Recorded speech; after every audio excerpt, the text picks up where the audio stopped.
नमस्कार दोस्तों, मेरे चैनल में आप सभी का स्वागत है। आज मैं आपको एक खास यात्रा पर लेकर चलने वाली हूं। एक ऐसी यात्रा जो बहुत ही व्यक्तिगत और बेहद प्रेरणादायक है। ये एक ऐसी कहानी है जो साहस, आत्मविश्वास और कभी हार न मानने की शक्ति को दर्शाती है। हो सकता है कि ये यात्रा आप में से कई लोगों से जुड़ती हो और मैं इसे आपसे साझा करने के लिए बहुत उत्साहित हूं। तो आराम से बैठिए, रिलैक्स कीजिए और चलिए इस प्रेरणादायक सफर में डूब जाते हैं। क्या आपको कभी ऐसा लगा है कि जिंदगी ने आपके इर्द गिर्द एक सीमा बना दी है? एक सीमा जिसे दुनिया सिर्फ एक गृहिणी कहती है। अगर हाँ, तो ये कहानी आपके लिए है। चलिए मैं आपको एक कहानी सुनाता हूं। असम के नागांव जिले की एक महिला की असल जिंदगी की कहानी। 45 वर्षीय गृहिणी आशा अपने परिवार के साथ असम के नागांव में रहती थी। उन्होंने अपने जीवन के 20 साल घर की देखभाल करने में लगा दिए थे। खाना बनाना, साफ सफाई करना और ये सुनिश्चित करना कि उनके पति और बच्चे कभी किसी काम से न चूकें। लेकिन एक शाम जीवन ने उनके सामने एक कठिन चुनौती खड़ी कर दी।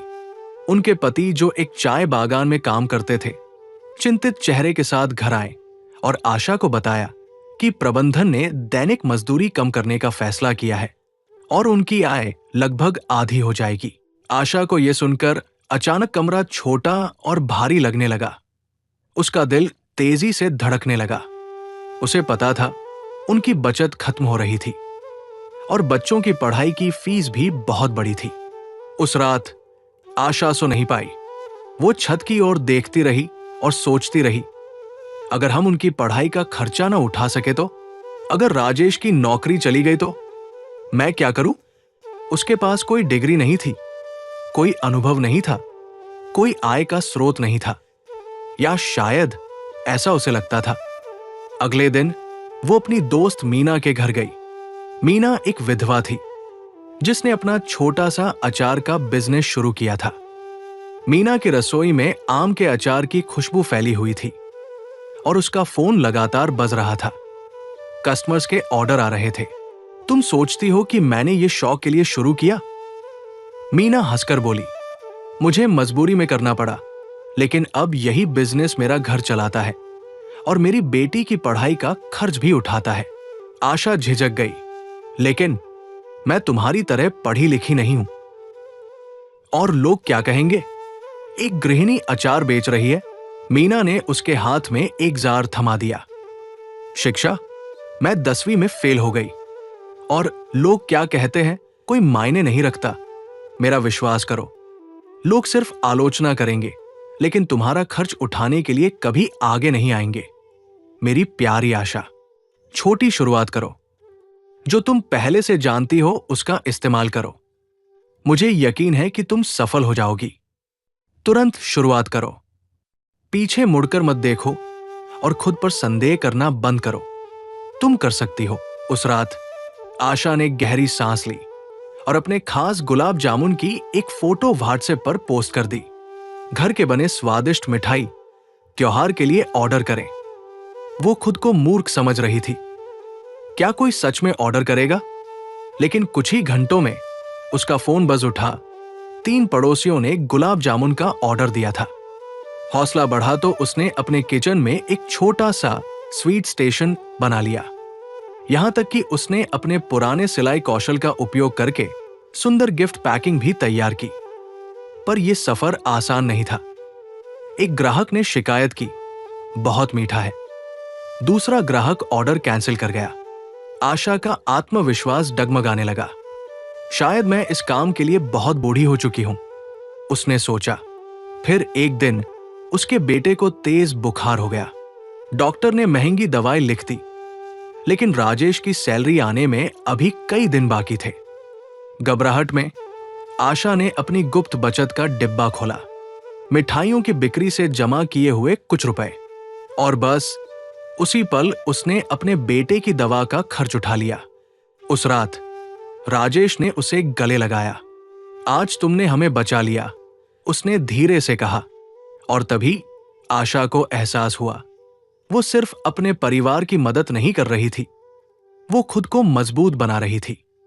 अब उसने अपना बिजनेस और गंभीरता से लेना शुरू किया।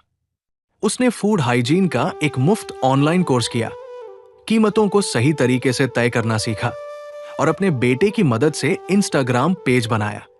धीरे धीरे उसने अपनी मिठाई का मेनू बढ़ाया, डायबिटीज के मरीजों के लिए कम शक्कर वाली मिठाइयाँ, त्योहारों के लिए गिफ्ट बॉक्स और बच्चों के लिए बेकिंग वर्कशॉप। जल्द ही उसके काम की चर्चा फैल गई। एक स्थानीय किराने की दुकान ने उसकी मिठाइयों को बेचना शुरू कर दिया और देखते ही देखते आशा की किचन एक भरोसेमंद ब्रांड बन गया। आज 50 साल की उम्र में आशा एक महिला उद्यमिता कार्यक्रम के मंच पर खड़ी थी। उसकी आवाज में आत्मविश्वास था। मैं पहले सोचती थी कि उम्र और शिक्षा की कमी ने मुझे अदृश्य बना दिया है, लेकिन आशा और उसकी सफलता की कहानी जानने के बाद मुझे समझ में आया कि वित्तीय स्वतंत्रता डिग्री से नहीं, बल्कि साहस से आती है।